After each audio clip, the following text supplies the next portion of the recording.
what they're going to be bringing, some of their accolades that they have, Sean. Yeah, cool. So Hippolyte needs no introduction here. They got Stuttgart Regional Top 16 this season. They did get World Cup Top 4 of France a few seasons ago in 2022. They also got World Top 16 that year, so very, very strong season from them. They were the regional champion in Cologne in 2020 as well.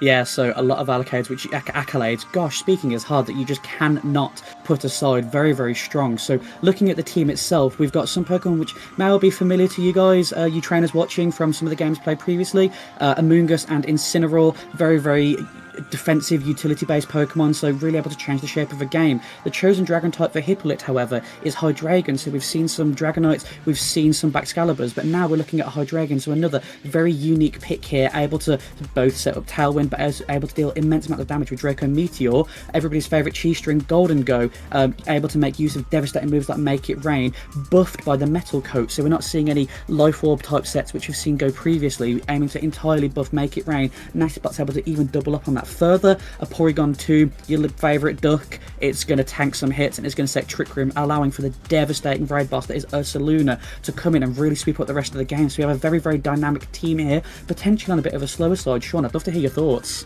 Yeah, the original thoughts are like Instant and Amoonguss, that's a standard duo. They've got Porygon 2 and the physical attacking Ursaluna, that's also a standard duo. Hydreigon and Golden Go, we don't see that so much. The interesting thing here is obviously with Instant and Amoonguss, they can knock off Spore. So if there's any safety goggles on the opposing team, they can threaten that with that knock off Spore in one turn. But yeah, there's a lot of setup potential here with the Golden Go as well, with the nasty plots. You got Fake Out support with Incineroar. You got Snarl support and Tailwind support with the Hydreigon. So yeah, very, very clean team overall. Yeah, absolutely. So we can't forget about the opposing players we're going to be seeing. So let's jump over and look at Mao's team. Mao Harada, a very, very high-performing player. World's top 128 in 2024. Feels like a couple of weeks ago when it was happening. 2023 World Cup top 4 for Japan. So again, both of these teams, although they're very, very strong, haven't quite cinched the win for the World Cup yet this year. That will be changing. A world's top 4 in 2023, an insane feat, reaching the peak of peaks possible with Pokemon, and Japan national top 32. So really, really strong player with a lot going on over a good few years. So it really goes to show Mao's level of experience in plays and in tenure. How long they've been playing is insane. Yeah, a very, very strong player. Obviously, that world's top 4. Excuse me, that World's Top 4 they got in 2023, very, very solid season for them. So just to go cap over the team now. So we've got another Incineroar and Amoonguss combination. The Rocky Helmet Amoonguss is the same as the other opposing Amoonguss, except this one's Terra Psychic, so that's quite interesting, Terra. We've got the Incineroar with safety goggles. We've got the Dragonite here with the Tailwind Scale Shot support with Haze as well. We've got the Golden Go with the defensive Terra, but also the Life Orb rather than the Metal Coat that Hippolyte has on their team. We've got Citrus Berry and Nianape as well with some setup. And we've got the Blood Moon Ursaluna rather than the physical Ursaluna with that Assault Vest. Yeah, so it's really, really interesting to see actually right now. Looking at these teams on a broader level, they seem to follow kind of similar building practices like through this. So the Annihilate being favoured by Japan, this is the 4th one we've seen from Japan. So really, really interesting to see the level of commitment that these players have to such a devastatingly strong Pokemon. I'm really keen to see this game play off, Sean. So if you're happy to, let's jump straight into game 1.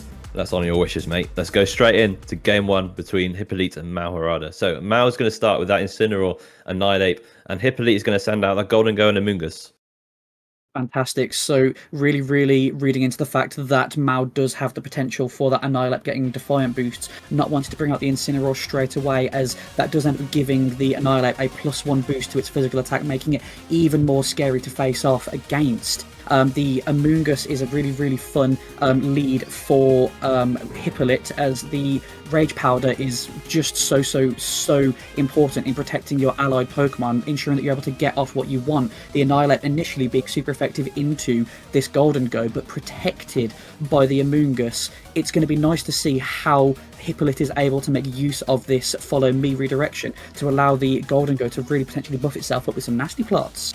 Yeah, it's important to note this Mao's Incineroar is safety goggles, so it can ignore those Rage Powders. So we are going to see a Terastallization on the side of Hippolyte's side of the field. And it is going to be that Golden Go into the Terra Water, so no longer weak to Flare Blitzes or knockoff from the opposing Incineroar, going for that defensive option.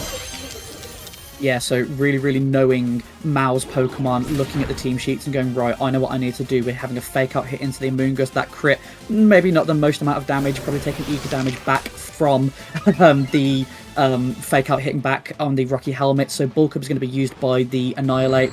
Able to kind of understand that Annihilate would be faster than the Golden Go. I'm going to be buffing my attack a lot further than potentially you'll be able to buff your own Golden Go. Knowing that Annihilate's faster, this is now a very big threat for Hippolyte, as we have a quite scary Annihilate that's able to deal some very large amounts of damage into both of Hippolyte's Pokemon.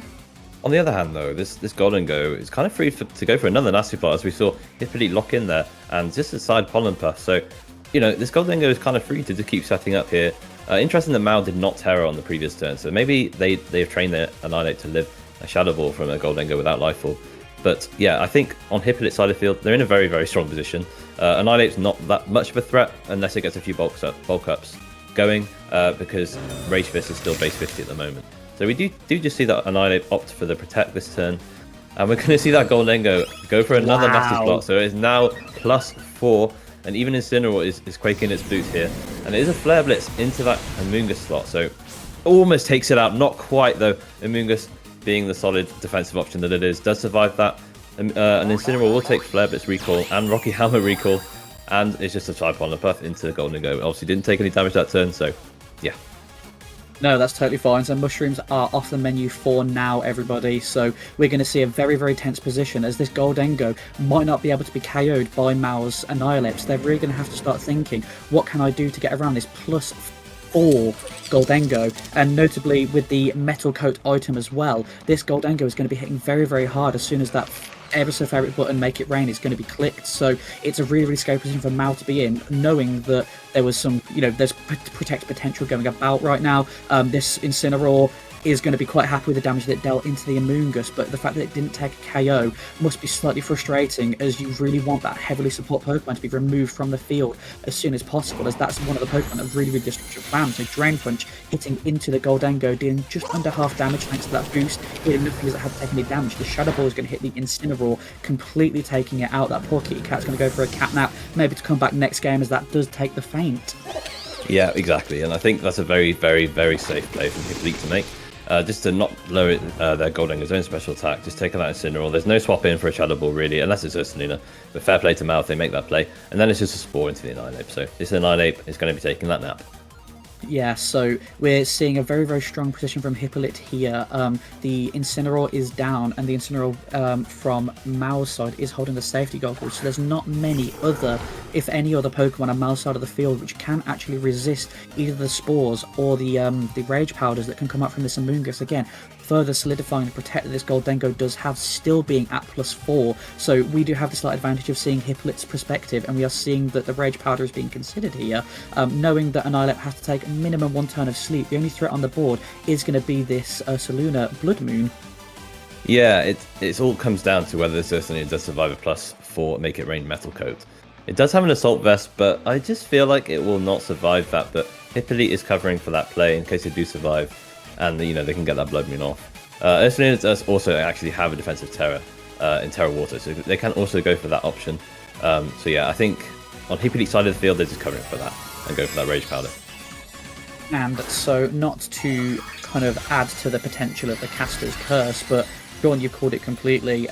Mao understanding that A, this Goldengo is a very immense threat on the board, but then B, the Terra Water could potentially push Ursaluna to surviving such a powerful Make It Rain is so important for Mao. They have to be able to take momentum back by removing this Goldengo from the field, so the Make It Rain is going to come out and deal devastating damage to both Pokemon, actually taking a 1-hit knockout and getting a crit onto one of the Pokemon. I missed which did get crit, however, both Pokemon taking immense amounts of damage right there. Yes, Goldengo got a stat drop, but wow, the Blood Moon coming out and removing the Amoonguss from the game, fantastic to see. But Mao has just lost a very important Pokemon, that Annihilate, which is so naturally bulky in itself, leaving Hippolyte to get a switch into whatever they want. So this is a very scary position still for Mao. It is, and I think that was a critical hit on the Ursaluna.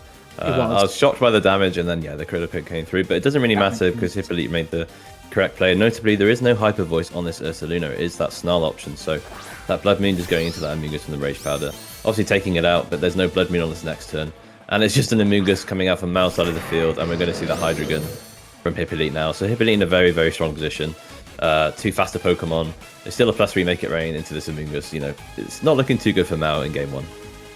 No, not for the moment, no. And the pressure that this Hydreigon can actually put out using, a move which isn't the most common sometimes, Snarl, able to hit both opponents. So regardless of whether or not Mao is clicking a Rage Powder, the move will still be able to hit the Ursaluna, but then almost more importantly reduce its special attack if it doesn't take a KO, ensuring that Hippolyte's Pokemon can then survive further hits. The Blood Moon is down for a turn, so whatever move does come out will be kind of nerfed even further through usage of Snarl. So this Hydreigon really, really showing how useful it can be with the Levitate ability, so no Earth powers can come out from the Ursaluna. It's so strong, so Vacuum Wave is coming out, hitting into the Hydreigon in just under half damage, and the Amoonguss actually protecting the critical hit, really boosting that damage output. Wow, that was a crit as well on that Vacuum Wave, and it's still, still a 3-hit KO if it gets 3 crits in a row. So I think this is very safe. I think that the Tailwind's not really needed in my opinion, because Goldengo will be outspeeding Ursaluna and this Amoonguss, but this Make It Rain will take out the Ursaluna, bringing that Goldengo down to +2 special attack. We don't say that too often, do we? Coming down to +2. But it does come down to +2 special attack, and now it's just this Amoonguss left all alone to try and pull this game back, which, in my opinion, it's not going to be able to do it. Yes, it's always doubtful, but there are crazier things that have happened in games. But yes, this does look a very, very commanding position for Hippolyte, able to just click Devastating Make It Rains or Shadow Balls, and then the Draco Meteor potential from Hydreigon just to damage out everything, and there we go. Mao does concede that game, knowing that they aren't able to quite cinch the win out. So that was a really, really interesting game right there. Again, really highlighting why both players have those Amoonguss on their teams. They're so strong, so versatile, and able to really, really shape like an entire game. Sean, what are your thoughts on that game? Very explosive game. I think Hippolyte, as soon as they saw the Annihilate Incineroar lead, they was like, well, I can just Terra the Goldengo, Terra Water, and not touch the Annihilate, and not boost his Rage Fist. So even we saw +1 Drain Punch go into that Goldengo slot, and it didn't even do half. So Annihilate not looking like much of a threat until it's hit by some moves and compare with that Rage Fist. So, looking at Mao's team, they don't have much to deal with a Terra Water. They don't have any grass attacks, so it's quite safe for Hippolyte just to lead that Goldengo and just Terra it. And yeah, that's quite a defensive Terra. There's no Hyper Voice on that Ursaluna, so if you can attract away that Blood Moon, then so be it. However, this Ursaluna does have Snarl, so you can start to neuter that Goldengo down by clicking that Snarl button. So maybe Mao can lead Ursaluna in this next game if they're predicting Hippolyte to go again with the Goldengo mode. Yeah, it's going to be really interesting to see the adaptations that do come from this. The team decisions, could potentially Mao want to bring something like the Dragonite out to kind of put some early game pressure without having to commit any sort of actual speed, based moves. So to kind of match what Hippolyte was able to do, even though it was late game and potentially not the most necessary thing, able to just get speed control, because that's the game that we play. There is Trick Room capacity, there is capacity for Dragonite to go fast. So I'm going to be really, really interested to see what adaptations are made. If we see that Porygon 2 and Ursaluna type lead, it's going to be really, really scary for Mao, who has potentially a bit of a faster themed team that's not designed around Trick Room. So I'm more than excited. I'm absolutely buzzing to jump into this. Sean, let's see game 2. Let's go into it, Rich. I think we're going to get our wishes here. We're going to go into that game 2 between Hippolyte and Mao. So Mao does lead with that Incineroar Goldengo, and we do see the same lead from Hippolyte as game 1, the Goldengo and the Amoonguss. Yeah, I mean, if it ain't broke, don't fix it. It worked very, very positively in game 1, able to really give Goldengo the space it needs to get these nasty plots up, and we are seeing from the get-go the lock into the Terra Water again and hitting nasty plot, knowing that Mao's game state to start with might not be the most scary to what Hippolyte actually has. So it's going to be curious to see how both players make use of their Goldengos, and if Mao is going to be brave enough to try and read a potential fake out into the Goldengo slot. It's always a potential as long as Terra has not been used, and with it being turn 1, if you can get such a devastating read like that, not only stopping Hippolyte from being able to get off a nasty plot, but then allowing your own nasty plot to get off, it's going to be really, really brave, and there's so much that can be done from such little information as turn 1. Turn 1, we see Terrestrialization again from the side of, I think that's Mao's side of the field. So it is that Goldengo into that defensive Terra Water option to avoid any potential super effective Shadow Balls coming out from the side of Hippolyte's field. And it is also another Terrestrialization on the side of Hippolyte's now. And I'm assuming it's going to be that Goldengo it is that Golden Go into that defensive Terra, so Terra Water. So both Golden Goes resisting each other, making rain still, and taking neutral damage now from each other's Shadow Balls. So both players respecting the lead board states. And oh my gosh, so Mao does actually read into the turn 1 Terrestrialization. They're going for the fake out, stopping Goldengo from getting a single move off. They're using their own Goldengo to get a devastatingly powerful Shadow Ball into Hippolyte's Goldengo. But wow, so Hippolyte also understanding that Goldengo is going to be the big threat, going in for a Pollen Puff to boost their friend's health back up to nearly full. So this turn feels almost very, very neutral, with Mao's Goldengo arguably taking more net damage and being on a less health than Hippolyte's, despite having been attacked into twice. That is a crazy turn 1 read. Yeah, I think it's from Mao's point of view. They don't really have to. They can just ignore the Amoonguss, right? Because this Incineroar does have safety goggles, and it's a Goldengo, so it won't get put to sleep.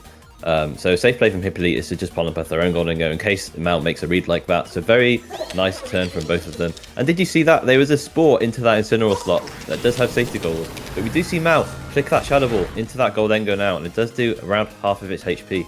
It does lose some HP because of Life Orb Recall. There's a Shadow Ball back in return from Hippolyte into Mao's Goldengo, and that does just over half, I would say. It does drop its special defense as well.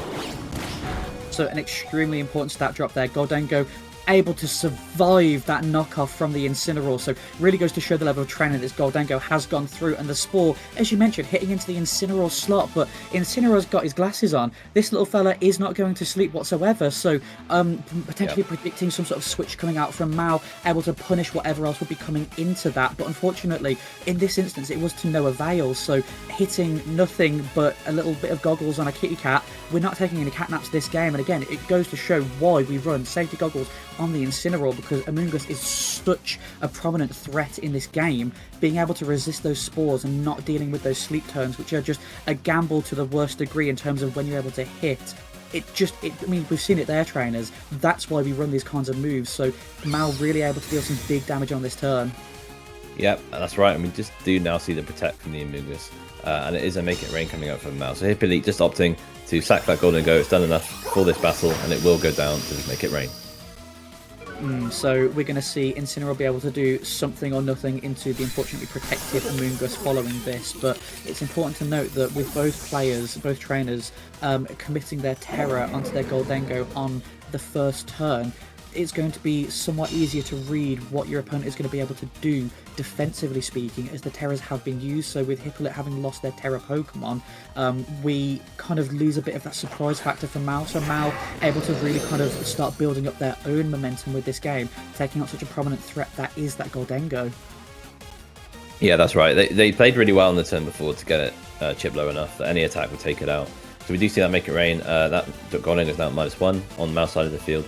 And we do see this Hydreigon come out, so it's in a pretty decent position to kind of do what it likes. It's obviously got that Draco Meteor threat into the Incineroar slot, for example, but it does also have that Snarl support and that Tailwind as well. We do see Ursaluna in the back for Hippolyte, so if they can get Tailwind up, that Ursaluna is going to be a very, very dangerous bear to contend with. Yeah, absolutely. And if it's able to get up its Guts boost without being hit too heavily, it's like Mao's Pokemon are going to be smothered in honey, because we are just going to be eating up these Pokemon. So I'm curious to see what Hippolyte locks into here. They go for a Protect from Mao's side of the board onto the Goldengo, so notably wanting to A, scout out what Hippolyte wants to be doing, but then B, able to protect one of their most devastating damage dealers. The Snarl coming out, dealing negligible amounts of damage into the Incineroar. Gosh, its special attack has been dropped, but thankfully for Mao, it is a physical attacking Pokemon. Parting Shot then hitting into the Hydreigon, reducing its damage output further and allowing for Mao to have a free switch on this turn. It does give him a free switch, and we're going to see now what Mao potentially has in the back. Last time they had a Blood Moon Ursaluna. We're going to see that again. We're going to find out it is the Amoonguss that comes out now. So Amoonguss is there to kind of protect that Goldengo, maybe allow it to get a nasty plot up. Amoonguss also obviously does not go to sleep from the opposing Amoonguss. So again, the opposing Amoonguss not in the best position really, as in Hippolyte's Amoonguss, sorry, is not in the best position to capitalize from a Tailwind or anything really. So yeah, that Amoonguss is kind of just sat there right now, not really doing much for Hippolyte. Yeah, so Mao's really learned from how Hippolyte was playing during game 1, and he's been able to position himself a lot better. It feels as though, and correct me if I'm wrong here, Sean, it feels as though Hippolyte's Amoonguss has been a little bit kind of almost ignored by Mao, knowing exactly where they want to position their Pokemon, so that, yeah, Incineroar can't get spoiled. Now you're having to deal with my Amoonguss that also cannot get spoiled, really pinning the fact that Hippolyte's Amoonguss was so useful last game. We're just not allowing it to do anything, so the Goldengo now switching out, fearing the Snarl being able to take the KO, and Incineroar coming back in, allowing for some potential fake up pressure next turn. Yeah, and we do see that Amoonguss now come back. I think it's now or never for Hippolyte to get the Ursaluna in. They do get the Ursaluna in safely, potentially, but we're going to see what this Amoonguss on Mao's side of the field is going to lock into here. It's a Sport into that Ursaluna slot. So they did predict the Ursaluna to come in here. The Flame Orb does not get activated in time, and it does go to sleep. That's absolutely devastating for Hippolyte, but such a powerful read from Mao. So not only stopping the Ursaling from being able to attack, but more importantly, holding the Flame Orb item. Ursaluna wants to be burned. The fact that it's asleep now means that Hippolyte will have to wait a minimum of 1 turn before Ursaluna is able to do anything, but also before it's able to actually deal incredible amounts of damage, which it does, using its move Facade, which has its power doubled if the Pokemon has a status condition. So that was a crazy read from Mao, really understanding, and just whether that has to be calculated right. They must have known Ursaluna has to be in the back. That was such a risky play, using a grass type move Spore into a Amoonguss, which would naturally be immune. That's incredible. Just goes to show the level of play these players are at. It is. It's important to note this Hydreigon did have the safety goggles option, so they couldn't really spawn into that slot either. And maybe, yeah, they just made a hard read that they would swap Ursaluna in for that Amoonguss slot and did spore that slot. So we do see Amoonguss take its mandatory turn of sleep. And we do see Incineroar just knock off this Flame Orb from the Ursaluna, so even if it does wake up, it's going to be doing considerably less damage than it would like. And we just do see that Pollen Puff come out as well into Hippolyte's Amoonguss. So Hippolyte now, I'm hesitant to say on the back foot, but definitely in a lot more of an awkward position than potentially they would be comfortable with. They do still, have the speed control over these 2 slower Pokemon on Mao's side of the field, and we can't understate the amount of damage that Ursaluna can dish out, even without this Guts boost that it does have. It is still a Pokemon to be reckoned with, having devastating moves like Headlong Rush, which can, take a 1-hit KO on some of the most defensive Pokemon. So Amoonguss willing to take the hit if Ursaluna wakes up, but unfortunately does not. So 2 turns of sleep for the Ursaluna. Yeah, and we are going to see that heal coming out from the Amoonguss here, just to heal that Ursaluna back up to full.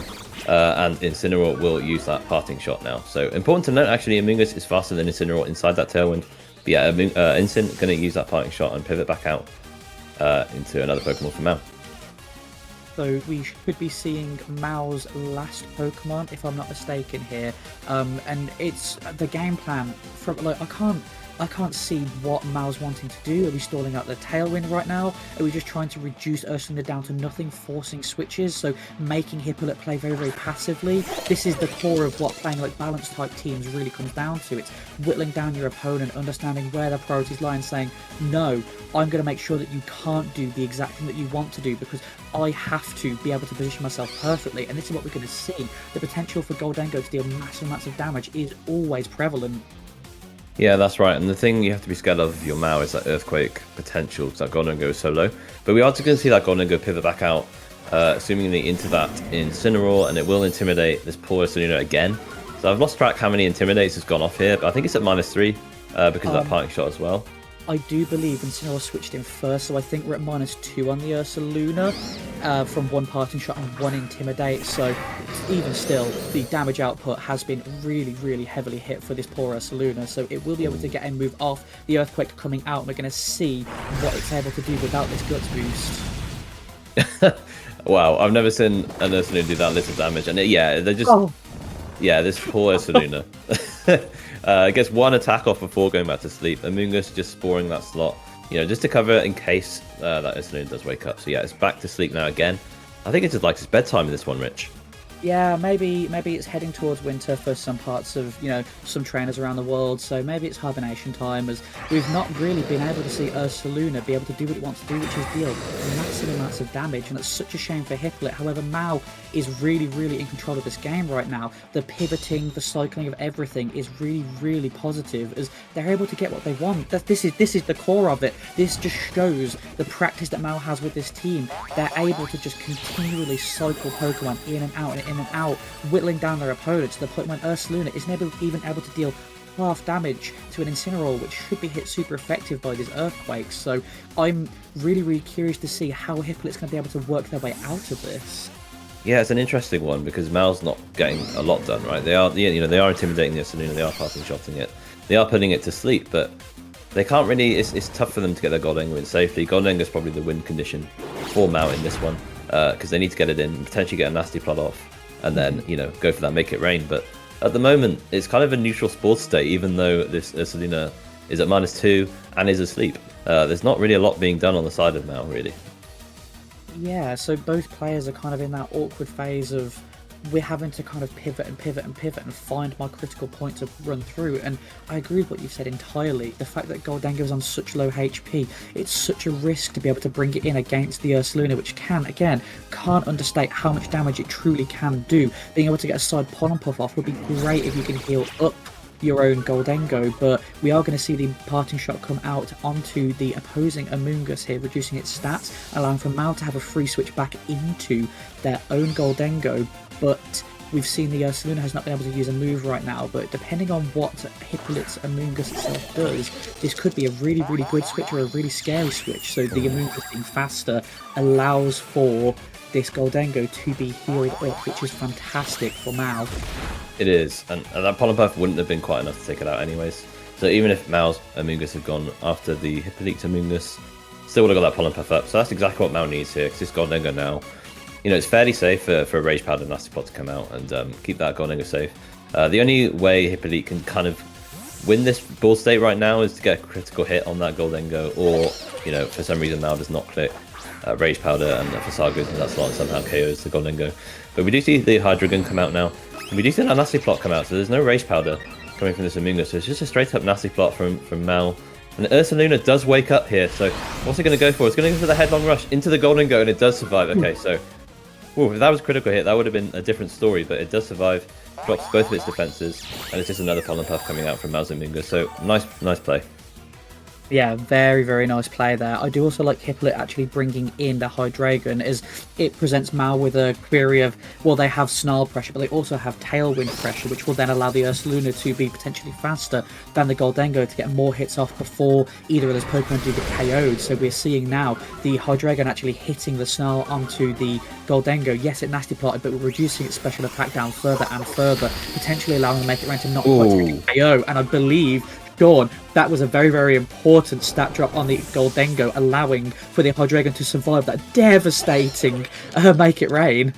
I can't believe how much that did, honestly. That was at +1, by the way, because the Star went off. So, yeah, it destroyed the Ursaluna, obviously, and nearly took out the Hydreigon, even though it's, it just survives. But it now allows Mao to just click Rage Powder again, and potentially click a Nasty Plot or, Make It Rain to finish off this Hydreigon. And seeing the Amoonguss on the board and having made use of it themselves, Mao knows that they can't allow for a side Pollen Puff to happen, because that will just bring that Hydreigon right back up to being very, very healthy. So switching out the Amoonguss, making use of the Regenerator ability, and bringing in Incineroar to allow some fake out pressure. Goldengo protecting, but we saw what was clicked, so we have that little bit of an advantage, whereby, yes, Draco Meteor was used into Goldengo, and a very, very strong protect there, but this Amoonguss is able to get off the side Pollen Puff to bring Hydreigon right back up to being really, really healthy. Does, but saying that, I think it's still in range of a Make It Rain here. So there's not, in my opinion, there's not a lot Hippolyte can do here. There was obviously fake out pressure, could fake out Hydreigon and just Make It Rain. It should be enough to take it out here. But we are going to see Protect come out from Hydreigon. I believe it was a double Protect on the side of Hippolyte. It was, so Amoonguss does Protect as well. We're playing very, very safe right now. It's risky, because every time there is instance of double protect, both players running the nasty Ooh. Goldengo, Mao has capitalised on this potentially quite passive turn, as some might say, from a Hippolyte, able to rebuff its special attack to +2. So even though there is snarl pressure available from the Hydreigon, I do believe, based on the last amount of damage we saw, this Goldengo's never mind, going for a double protect, gosh, and we hit it. That's pretty impressive. Yeah, I think it's a safe play to just kind of protect that Goldengo, just in case the Dracometer does come out, because it should be enough to take out that Goldengo. You can parting shot now out into that Amoonguss, and then you can finally end the game as Mao by clicking, Rage Powder, keeping that Goldengo very safe. The only thing that Hippolyte can threaten with is Snarl, a critical hit, but even then, shouldn't be enough to take out Goldengo. It shouldn't be in some cases, however, it really comes down to how these trainers have trained their Pokemon, as some Pokemon can be ridiculously bulky while some can have such, intense amount of damage dealing capacity. It's really scary for Mao right now, as they almost have to click follow me on that Amoonguss to ensure that Goldengo doesn't get KO'd this turn. Ooh, okay, we're actually going to see Goldengo pivot out here and go into that Incineroar, so Mao potentially baiting out that Draco Meteor for the Hydreigon to drop its special attack stat, and just playing very safe here, not risking anything by the wayside here, and it is a Draco into that Incineroar, so Incineroar, it just critical hit, it does survive still, so Incineroar being the beast that it is, and then Pollenpuff back up from the Amoonguss, so it goes back to, green HP bar here. So I'm really interested in that play, as you've correctly analysed there.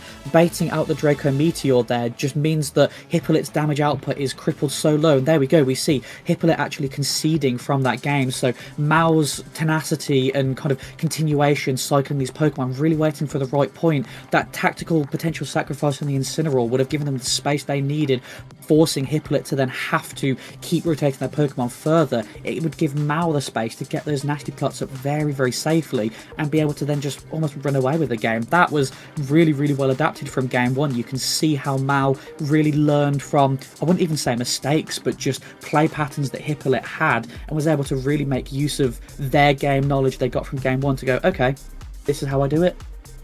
Yeah, and actually that Hydreigon was safety goggles, so my bad there. So actually the Rage Powder would not end the game, because Hydreigon can ignore that Rage Powder, so that's a very safe play from Mao.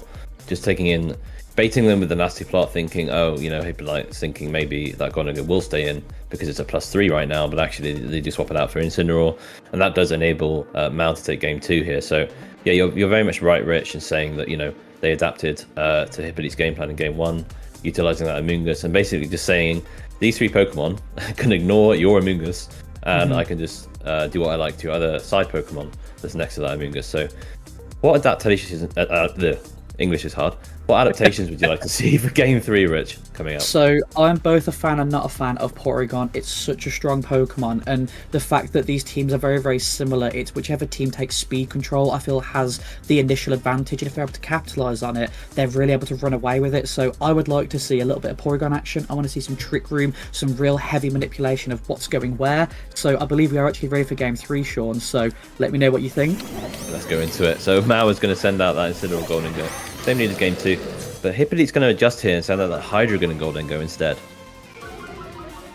So Hydreigon being out initially does give a very heavy presence for being able to click Tailwind and Snarl, which both in their different ways threaten this Goldengo, which, as we've seen, is such a powerful piece for both of these players right now. It's a really fun position to be in, because yes, the Incineroar is present and it can go fake out into a slot of Hippolytes, but then if you allow the fake out to hit into the Hydreigon, then you're potentially letting Hippolyte set it up with some nasty plots, or you're allowing them to attack into Mao's own Goldengo. So there's so many, it feels like so many coin flips, pun intended, with the Goldengo, but there's so many decisions that have to be made correctly during this first turn to be able to secure the initial first steps of getting the upper hand. Okay, so we are going to see a Terastallization here from the side of Mao, and it is that Goldengo once again, so it's going to go into the defensive Terra Water here, not taking any super effective damage from Snarl or Shadow Balls on Hippolyte's side of the field, so it will go for that defensive Water type, and we're going to see a Terastallization as well on turn 1 again from Hippolyte, and it is likely going to be, it is that Goldengo, so again, that Terra Water, a nice defensive option against this Incineroar and this Goldengo. Yeah, so it's a pattern that we've noticed going through each of the games in this set, trainers, but the importance of the Terra Water on these offensive Pokemon the trainers do have, it really goes to show how important it is to make sure your Pokemon are not being KO'd right now. The Goldengos on both sides of the field, both going for nasty plots. It seems like we're almost mirroring the first couple of games, that both players have the same game plan, making use of this Goldengo. We want to buff up, we want to be stronger, then we want to maintain that speed control to take the KOs quicker. And again, we have the slight advantage of seeing Hippolyte on the field, but we're looking at this and we're seeing the potential for Tailwind, which then allows for Hippolyte's naturally slower Goldengo to be faster than Mao's naturally quicker Goldengo. So manipulating the speed tiers in this game to ensure that we're hitting first, we're hitting harder, and we're taking efficient KOs onto Mao's side of the board. As from the last game, I believe that Hippolyte was potentially in some cases slightly too passive and allowing Mao to really cycle their Pokemon out and bait Hippolyte into, doing the moves like Draco Meteor, which then ended up with Hippolyte forfeiting. They're taking control, they're really going for some big damage, and we're seeing the Protect coming out from Mao's side of the field, ensuring that Goldengo is not knocked out right now. Yeah, I think you're right. The Tailwind Shadow Ball is the scary play that Mao has to consider. So they do protect that Goldengo. We do see that Hippolyte Shadow Ball move first into that Goldengo. It does protect. Okay, so it is safe for this turn from the Shadow Ball, and we do see a parting shot from the Incineroar here into that Hydreigon, allowing Mao to pivot out that Incineroar and bring out something to help this Goldengo maybe survive a +2 Shadow Ball from Hippolyte. Yeah, so I wouldn't be surprised if we saw everybody's best friend Amoonguss coming out, so that we're not going to be taken out in one hit with that Shadow Ball. However, we'll yet to see what Mao brings out, and it is the favoured Amoonguss. Again, there's a reason that this Pokemon is on both players' teams right now. It's so crucial for ensuring that Mao is able to keep that Goldengo from being fainted, as I'm doubtful to say whether a Make It Rain would knock out the Terra Water Goldengo. I'd love to hear your thoughts on whether you think it would, as I'm not the most practiced personally with Goldengo. It shouldn't. Even at +2, is Terra Water will defensively is a good defensive type against Steel, so it should not take it out. So Hippolyte, we do see them lock into the safe option here, just Shadow Ball. Clicking Shadow Ball into the Goldengo, which you can no longer protect, and we're seeing a Snarl come out as well, I believe, this turn. So very nice play. It does force Mao to click Rage Powder here, but they do just click Protect, so they opt for the option of protecting their Amoonguss instead. So this Goldengo is potentially open now to a Snarl and a Shadow Ball double up from Hippolyte. So this is going to be some devastating amounts of damage if Mao's Goldengo is able to survive the double up here. So very smart from Hippolyte, doubling into the Goldengo slot, taking that crucial KO potentially to gain themselves some really good momentum in this game. Sometimes players will double into a Pokemon that has Rage Powder, potentially anticipating some sort of switch, but Hippolyte saying, no, I'm not falling for that. I'm going to double into your Pokemon and you're going to force me to move my damage away with your Rage Powders. So really good turn from Hippolyte right there, removing Mao's momentum, removing their Terra Pokemon, and removing the Pokemon that did get that +2 buff from Nasty Plot. So Hippolyte really taking the lead with this. It's just very stark contrast to game 2, which felt a bit more kind of back and forth and slow between them. So I'm really interested to see what Mao has in the back to try and swing this back into their favour. Yeah, again, we see Mao maybe making a prediction that Hippolyte would respect the Rage Powder and go for Make It Rain instead. Just try and KO Amoonguss. So they do go for that Protect option. Obviously, it left that Goldengo open to a Shadow Ball because we're in Tailwind right now. So yeah, that Goldengo just goes down now, and that was a very nice play from Hippolyte, and we're going to see the Incineroar come out on Mao's side of the field.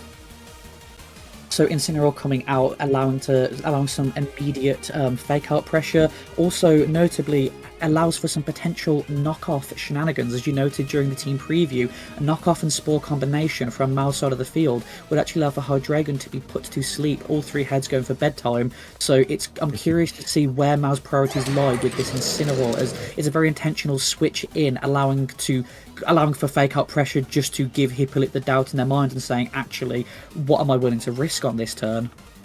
Yeah, if they do go for that knockoff Spore option, they're kind of covering for everything except an Amoonguss swap in or anything like that on Hippolyte's side of the field, because obviously Amoonguss cannot be put to sleep by opposing Amoonguss if it's grass type. But we are going to see Hippolyte's Hydreigon now come away from the field for now, and they are going to bring out that Amoonguss. Yes, so correctly predicted there, Sean. Amoongus being switched in, Protect going in on the Amoongus slot again for Mao, but Hippolyte not particularly threatened by what Mao has out on the field, going for another nasty plot. So I believe that's a +4 Goldengo yet again. Yes, it's had its Metal Coat knocked off by the Incineroar, but wow, this Pokemon, which is the fastest on the field right now, is able to have the potential to hit a devastating +4 boosted Make It Rain, and it's next to its friend Amoongus, which can redirect away any potential unwanted attacks. This is a very strong position for Hippolyte right now. Yeah, you hit the nail on the head there, Rich. I think that, you know, you can try and predict Mao to swap out that Incineroar, potentially keep it safe, but to be honest, Hippolyte looking in a very strong position. Similar to Game 1, they've got that Goldengo and Amoongus combination.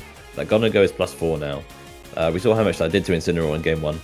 So this is looking like a devastating board state for Mao now, because they're in such a bad position. That Amoongus obviously Protect failed last turn, so they can Protect this turn. So they do opt for that option. They do go for Protect. Goldengo does go for Make It Rain. So we're going to see how much damage this +4 Make It Rain is going to do to this resisted Incineroar. And it does do about half, so not bad. The Goldengo special attack does drop as a consequence. Yes, but we cannot understate how much damage that truly is against an Incineroar. It's very common for Pokemon trainers to train their Incineroars to be very, very bulky, as you want them to be able to kind of tank a couple of hits and really pose a threat to the board. So this Incineroar taking after its ancestor Meowth, getting some gold coins, and then running away with a parting shot, reducing the potential damage output on the Amoongus, but notably allowing for a switch into the final Pokemon for Mao, which is actually the Annihilate, which happens to come in on the turn, whereby Hippolyte's Tailwind does expire. So I don't recall if we've seen this interaction of Annihilate versus Goldengo in terms of speed, Sean. We haven't. I believe usually Annihilates are trained to be faster than Goldengo's, but it does all depend on the speed training. I think we did see it in Game 1, but my memory's failing me on which one was faster. I think it was Annihilate, but I don't really see how Mao can win this endgame, because, for example, they could Protect Ape this turn, let Amoongus go down to +2 Make It Rain, bring Incineroar in, and try to fake out next turn. But actually, we're not going to see that at all. We're going to see Mao retreat that Amoongus and bring out the Incineroar to potentially take another Make It Rain here and potentially survive that hit and keep the Amoongus safe. Yes, absolutely. It's really coming down to that point that you made initially. Amoongus is such a powerful contender in this game for both players. Removing the Amoongus means that you remove the safety net that each player's kind of sweeper Pokemon has. So Annihilate has its own... it has its own moves to keep itself strong, but the Goldengo not quite able to take out the Incineroar. Kitty Cat's living on a sliver of health. Somebody's giving him a little bit of fish for breakfast because he is staying strong with this, now allowing for some fake-out pressure to be put onto the board against Hippolyte, so Mao potentially able to take some time to readjust. Yes, but what do you do if you're Mao? Because you can only fake out one Pokemon, so it's either threatened by Spore or Make It Rain or Shadow Ball here into that Annihilate slot. So, you know, it's still a good position for Hippolyte here, even though that Incineroar has survived on pretty much 1 HP. But we are going to see the Incineroar retreat again here and keep itself safe for now. And we're going to see that Amoongus come back out here. So hoping to survive a potential Make It Rain from the side of Hippolyte. And we are going to see that bulk up now from Annihilate. So it is faster than that Goldengo, Rich, and it does go for that bulk up. It's going for that setup option. Just over to a Shadow Ball. Oh gosh, so we're going to see +2 Shadow Ball hitting into the Annihilate, actually taking the one-hit KO there, so leaving Mao only with Amoongus and Incineroar. A devastating loss for Mao there, potentially reading that Hippolyte was going to go for a Make It Rain, thinking that they're safe and able to survive that hit of a Make It Rain, but wow, that is a devastating loss for Mao right there, losing that Annihilate. So well read by Hippolyte, able to capitalise on the amount of offensive pressure that they currently have available. Yeah, very nice play from Hippolyte there. You know, either they kind of pinned them, right? Because Mao either retreats Annihilate instead of that Amoongus. But either way, that Shadow Ball is going to go into that slot and do a lot of damage. So, yeah, we're just going to see the forfeit now from Mao. And that is a win for France. So France